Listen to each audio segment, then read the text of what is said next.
Hey everyone, welcome to another deep dive. Mm, This one was requested by you, and we're really excited to get into it. This time we're going to be talking about baby boomers and entrepreneurship after retirement. yeah, should be interesting. You guys sent over that article from the Rich Dad website. Oh yeah, I read that one. I thought it was fascinating, a really interesting take on, work after you hit retirement age. Mm-hmm. I feel like a lot of us have this picture in our heads about retirement, right? Beaches and relaxation and Right, yeah, margaritas. exactly. But maybe it's time to rethink that, especially when you look at what's going on with retirement in America these days. Yeah, definitely. Times are changing. Definitely changing. And the Rich Dad article, it's interesting. They don't sugarcoat it, you know. They come right out and talk about what they call retirement crisis. Yeah, they do. And especially, everyone took a hit during the pandemic, so things have even gotten, a little more alarming, I guess. Yeah, the pandemic definitely exacerbated things. It did. And they have some stats in there that are just like, whoa. Did you see that one? 75% of households at 55 to 65 age range, they're probably not going to have enough saved to fund their retirement. Yeah, that's a big number. And retirement accounts have shrunk like by over $4 trillion since the pandemic began. Wow. That's a crazy number. On top of that, 28% of adults who aren't retired yet, they have absolutely no retirement savings whatsoever. That's scary. Scary. And then it jumps to 52% for those 55 and older. Yay. Yikes is right. So, I mean, it's kind of a grim picture they paint. Yeah, I mean, it's definitely a wake-up call for a lot of people. Those numbers are alarming. Definitely. It used to be that Social Security was supposed to supplement retirement income. Now it seems like for a lot of people, it's their primary source. Wow. And it was never designed to cover all your expenses. Exactly. So, I mean, it kind of makes sense that people are, scrambling and looking for other options. Mm-hmm. And I think that's where this idea of baby boomers turning to entrepreneurship comes in. Right. It's not just about making ends meet anymore. It's about finding purpose and staying engaged. Yeah, yeah, totally. Traditional retirement just doesn't cut it for a lot of people. No, it doesn't. And you know what's really interesting? What's that?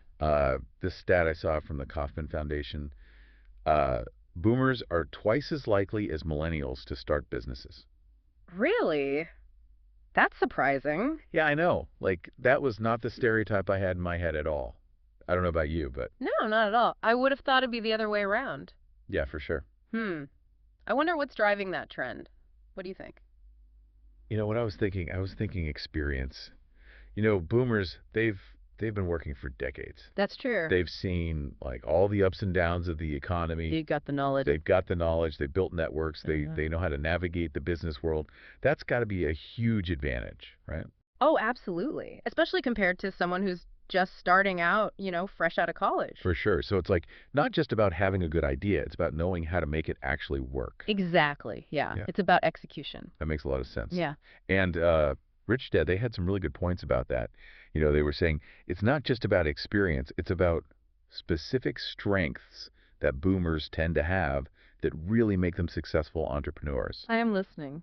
So they highlighted like 5 strengths that they said were super crucial for baby boomer entrepreneurs. Five strengths. Okay.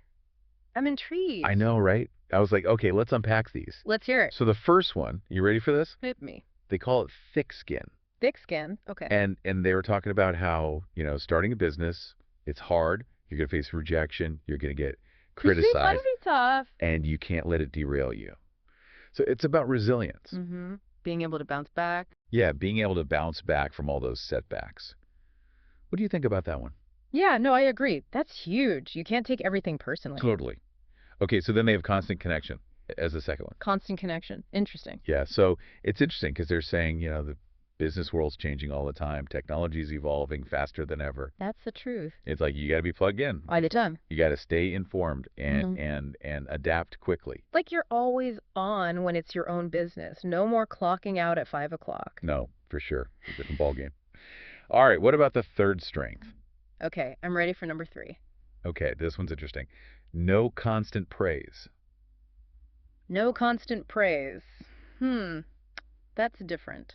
It is different. Mm-hmm. And, they were making this point that in a traditional job, like you might get regular feedback, Right. performance reviews, Mhm. promotions. But as an entrepreneur, You're on your own. you're on your own. Hmm. So you got to find your own motivation, celebrate your own wins. You got to be self-sufficient. Exactly. And they were saying that can be a challenge for some people, you know? It can be, especially if you're used to like getting a pat on the back from your boss or your colleagues, you know? Right. Like, no more Employee of the Month awards. All right, number 4. Bring it on. It's self-motivation.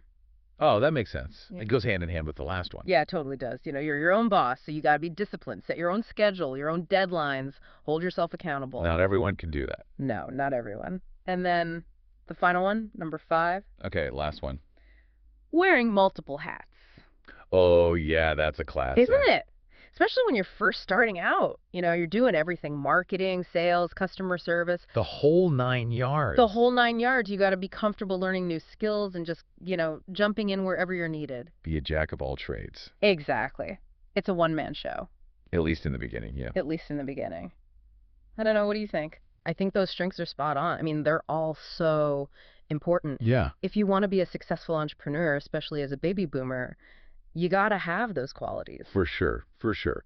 I'm I'm thinking about all this and I'm like, those are really valuable strengths. Hmm. But how do they all fit into this bigger picture of financial freedom? Because, that's what a lot of people associate with retirement. Right. Good point. That's where this whole idea of shifting your mindset comes in. It's about going from like an employee mindset to a business owner mindset. Okay, I like that. And Rich Dad uses something called the cash flow quadrant to explain this. The cash flow quadrant, okay. Yeah. Have you heard of this? I have, yeah. Okay. So basically, it's a way of looking at the different ways people earn income. Okay. And it's broken down into 4 quadrants, employee, self-employed, business owner, and investor. Gotcha. And the idea is to achieve real financial freedom, you want to move from the left side of the quadrant, which is like your employee and self-employed, where you're trading your time for money, to the right side, I see. where you're building assets and generating passive income. So the left side's active income, working for a paycheck. Hmm. And the right side is more about building wealth and having your money work for you. That's it. That's really interesting. I like that framework. Yeah, it's pretty powerful. And for baby boomers, especially with everything going on with retirement these days, understanding this quadrant can be a game changer. Totally. I'm starting to see how those 5 strengths we talked about, the thick skin, constant connection, no constant praise, all of them, Yeah. they can actually help someone move from those employee and self-employed quadrants over to that business owner and investor side. Exactly. Those strengths aren't just about starting a business, they're about building a mindset that gives you control. Yeah. Control over your finances, your future, and that's something that benefits everyone, no matter how old you are. This is all super insightful. I'm already seeing how all these ideas apply to our listeners out there. But wow, we've covered a lot here. Maybe we should take a moment to let all this sink in and then come back and delve even deeper into this cash flow quadrant. Yeah, good idea. Let's take a break and we'll come back and explore how it can be a roadmap for baby boomers looking to, build that financial freedom through entrepreneurship. Sounds good. All right, we'll be right back. See you soon. Okay, so we're back and we're to really dig into this cash flow quadrant. Before the break, we were talking about how it can be this guide for baby boomers thinking about entrepreneurship. But honestly, I think this applies to anyone who's, trying to build financial security. Oh, for sure, for sure. The cash flow quadrant, it's really about understanding how different types of work, generate income. It's not just about like how much you earn. Right. It's about where that income's coming from and how much control you actually have over it. Yeah, that makes sense. So let's break it down for our listeners. Remind us again, like, what each quadrant represents and how they're different from each other. Okay, so we have our 4 quadrants, right?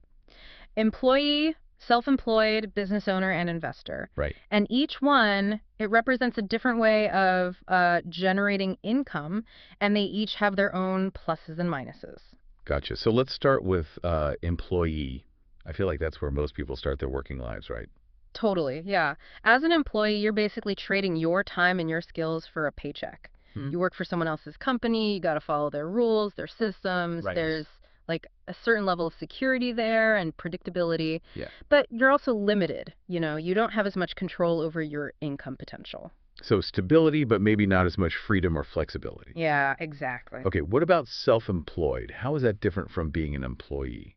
So self-employed, you're your own boss, right? Which a lot of people find really appealing. Yeah, for sure. You set your own hours, You choose your clients. You have more control over like the work you do, Right. but you're still at the end of the day trading time for money. Yeah. So your income is directly tied to, how many hours you're putting in. So like a freelance writer or a consultant. Exactly. Yeah. Yeah. Doctors, lawyers, therapists, anyone who runs their own small practice. Okay. They have more autonomy than like a typical employee, but they're still, facing those limitations. Got it. Got it. So both employee and self-employed, it's all about active income. Mm-hmm. You work, you get paid. Yep. Okay, so what about the right side of the quadrant? Okay, so the right side, this is where it gets exciting. Yeah. Talking business owner and investor. This is where you can really start to build wealth. Okay. So, business owner is where you create a system, a business that generates income without you needing to be like directly involved in every single thing. Interesting. You own the business, it works for you. So you're not just trading your time for money anymore. You're building something that can make money even when you're not working. Yes. And, it doesn't have to be like this huge corporation or anything. Yeah. Think about like that teacher we talked about who started the tutoring business. If they're in self-employed, they're trading their time tutoring those students one-on-one. But if they shift to business owner, maybe they create an online course, based on their tutoring expertise, and they can sell that course to like a way bigger audience. Oh, I like that. Make money even when they're not actively tutoring. That's a really good example. So it's like leveraging your skills and knowledge to create something that works for you, Mm-hmm. Yeah. even when you're not physically there, like clocking in. Exactly. Okay, and then investor. Yeah. That's like the holy grail of passive income. It is. It Yeah. is. Investor quadrant is where you're making your money work for you. You're investing in assets that generate passive income. So like what kind of assets are we talking about here? So like rental properties, dividend paying stocks, bonds, even like royalties from, books or music you've created. Hi. The key is those assets generate income without you having to actively work for it. So you're not trading time for money anymore. Nope. Your money is working for you. Okay, so I think our listeners are starting to get the idea of how this cash flow quadrant works Yeah. and how it can be this like powerful framework for thinking about financial freedom. But I'm guessing it's not as easy as just like deciding, okay, I want to move to the right side of the quadrant. Oh, definitely not. It's not a magic formula or anything, Right. but it is achievable. It starts with changing your mindset, like we were talking about earlier. You got to stop thinking like an employee. Yeah. Stop thinking about trading time for money and start thinking like an entrepreneur who builds assets, generates passive income. So adopt that business owner mindset, even if you're not quite there yet with your, actual work. Exactly, yeah. And then think about taking action, What kind of action? It doesn't have to be this massive leap. You can start small.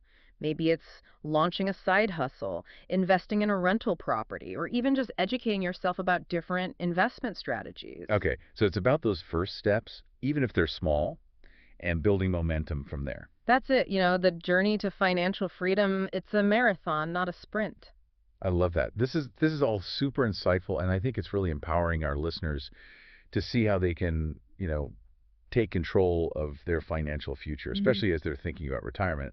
But before we get into specific strategies, for making that happen, Yeah. I think it'd be helpful to explore how those 5 strengths we talked about earlier, the thick skin, constant connection, all that, how they actually play out in the real world. Oh, absolutely. Let's take each strength and like really apply it to some real life scenarios that, baby boomers might actually encounter as they're navigating this whole entrepreneurship thing and the cash flow quadrant. Huh. Okay, love it. Let's start with thick skin. We talked about resilience being important, but what does that actually look like in practice? Okay, so imagine you're pitching your amazing business idea to investors. Mm-hmm. And they're just like not impressed. Or you launch this new product and it totally flops, doesn't sell at all. Oof, yeah. Those are tough, It's easy to get discouraged. Right, like take it personally. Exactly. Start doubting yourself. Yeah. But that's where thick skin comes in. You got to be able to separate your ego from the business, learn from those setbacks, and just keep going. So it's being able to handle criticism without letting it, like, crush your spirit or derail your vision. Yes. Rejection is part of the process. It's not a reflection of you as a person or as an entrepreneur. I like that. That's a good distinction to make. Yeah. Okay, so what about constant connection? We talked about how important it is to stay informed and adapt, but what does that actually mean for a baby boomer who's starting a business? This is where technology comes in. You don't have to become like a tech genius overnight, Right. but you do need to be open to learning new tools, new platforms Hmm. that can help you grow your business. So being willing to step outside your comfort zone and learn new things, which, I mean, that can be scary for some people, especially if they're not as tech savvy. It can be. But there are so many resources out there to help, Oh, yeah? Like what? Online courses, workshops, mentors, even just your own kids or grandkids. Yeah, true. They can be great sources of support. It's all about tapping into those resources, realizing you don't have to do everything yourself. Right. Ask for help. Yeah.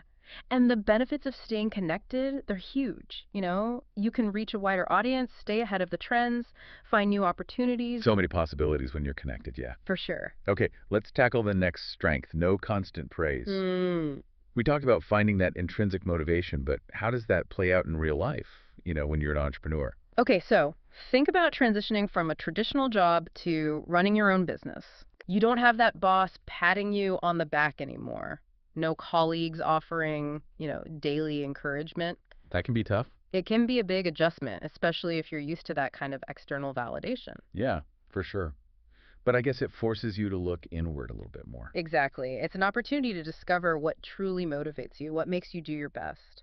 It's about finding that passion and letting it fuel your efforts, even when the rewards aren't like as obvious or immediate. Yeah, it's about connecting with your why. Makes sense. Okay, let's move on to self-motivation, which I feel like is really connected to that no constant praise idea. Yeah, they definitely go hand in hand. How can baby boomers cultivate that self-discipline and drive, especially when they don't have a boss setting deadlines anymore? I think structure is key. You might not have a boss anymore, but you got to create your own structure. Right. Hold yourself accountable. So it's setting goals, creating schedules, and Yeah. actually sticking to them, even when you just want to procrastinate. Yes. It's about treating your business with the same level of professionalism and commitment as you would any other job, Yeah, even if you're the one in charge. I like that. Okay, and finally, wearing multiple hats. That seems like it's just a reality for entrepreneurs, Oh, right? yeah, especially in the beginning. Yeah. You're doing it all. So how do baby boomers manage all those different roles and responsibilities without getting completely overwhelmed? The key is to prioritize, delegate, Okay. figure out what tasks are absolutely essential. Hmm. Focus on those first. You can't do everything yourself. Right. Be strategic. And as your business grows, you can start to delegate to others or outsource to freelancers, virtual assistants. Yeah, start building a team. Exactly. Yeah. Even if it's a small team. And don't forget, there are tons of resources out there for entrepreneurs these days. Like what kind of resources? Online tools, software, mentorship programs, business coaches. So you don't have to figure it all out on your own. Definitely not. There's a whole support system out there. That's a great point. I think we've covered a lot of ground here. We have. But I want to make sure we leave our listener with something concrete. Yeah, let's do a little recap, offer some practical advice for our listeners as they're thinking about this whole financial freedom through entrepreneurship thing. I think our listeners are starting to see the connections between the cash airflow quadrant, those 5 strengths, and how baby boomers can create these successful businesses. Yeah, definitely. But let's bring it all together, offer some specific tips and strategies they can use. Okay, let's do it. Welcome back to our deep dive, everybody. We're going to be wrapping up our conversation about baby boomer entrepreneurship. I'm excited to finish up strong. Yeah, me too. So far, we've really gotten into this idea that retirement, it doesn't have to mean slowing down. It could actually be the perfect time to jumpstart something new, A new chapter. like your own business. We've looked at some pretty shocking stats about retirement savings Yeah. or the lack thereof. Right. And we've talked about how that traditional idea of retirement, might need a bit of a makeover these days. Definitely. Times are changing. And then we explored that idea of the cash flow quadrant from Rich Dad. Yeah, that was a good one. I love that, how it helps us understand those different ways to make money with the goal of moving away from active income and towards building assets and passive income. Right, building wealth. Exactly. We also talked about those 5 core strengths Oh, yeah, those are good. that Rich Dad says are so important. Thick skin, constant connection, no constant praise, self-motivation, and wearing multiple hats. Yeah, those are crucial. And we started to see how those strengths they can really make a difference when you're, you know, navigating the world of entrepreneurship. They can make or break you, honestly. Yeah, I think that's a key takeaway for our listeners. Totally. Mindset is everything. So before we wrap up, I want to circle back to something we touched on earlier, which is passive income. Oh, yeah, good one. We talked about it being a part of that investor quadrant, but I think it would help to really define it, make it super clear for everyone listening. So what is passive income exactly, and why is it so important when you're trying to build wealth? Okay, so passive income, it's basically money you earn without actually trading your time for it directly. Ah, It's like setting up these income streams that work for you even when you're not actively working. so it's not like get rich quick schemes or anything like that. No, not at all. It's about like building these sustainable income streams that can give you like financial security over time, Yeah, long term. long term. So like some examples might be rental income from properties or dividends from stocks, Mm. royalties from like books or music. Yeah, even income from online businesses, that are making money while you sleep. Okay, so it's like putting your money to work for you so you're not always depending on a paycheck or, Yeah.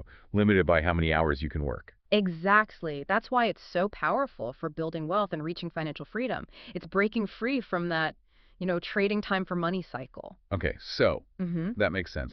But how does someone actually start generating passive income? I mean, it sounds great, but where do you even begin? It starts the same way as starting any business, really. Yeah. Think about your interests, your skills, what resources you have. Yeah. Like, what are you passionate about?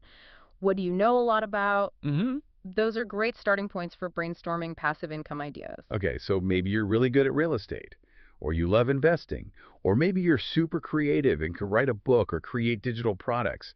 It's about using those strengths and Right. figuring out how to turn them into things that make money. Exactly. And remember, you don't have to dive headfirst into passive income. You can Yeah. start small. Maybe invest in a rental property or create an online course. Just start getting your feet wet. Okay, so dip your toes in, Uh-huh. and as you get more comfortable, you can expand those passive income streams. Exactly. Exactly. Well, I think this has been an amazing deep dive. I bet our listeners are feeling inspired and ready to explore all these ideas. I hope so. There's a lot of opportunity out there. Absolutely. We covered so much from like those harsh realities of retirement to all the possibilities with entrepreneurship for baby boomers. We talked about the cash ace low quadrant, those 5 key strengths, and even how to generate passive income. It's been a good overview. It has. And I think the biggest takeaway for everyone is that retirement doesn't have to mean slowing down at all. Mm-hmm. It could be about like taking on new challenges, going after your passions, and creating a future that's both fulfilling and financially secure. Absolutely. Taking control of your destiny and creating a retirement that, really reflects what you want. So to wrap things up, I want to leave everyone with this. If you could design your dream work after retirement life, what would it look like? What passions or skills could you use to start a business or even just a side hustle? And what's one step you can take, like today, to start making that vision a reality? Love those questions. And remember, age is just a number. This next chapter, it can be the most fulfilling one yet. Thanks so much for joining us, everyone. Keep learning, exploring, and dreaming big. It's been a pleasure.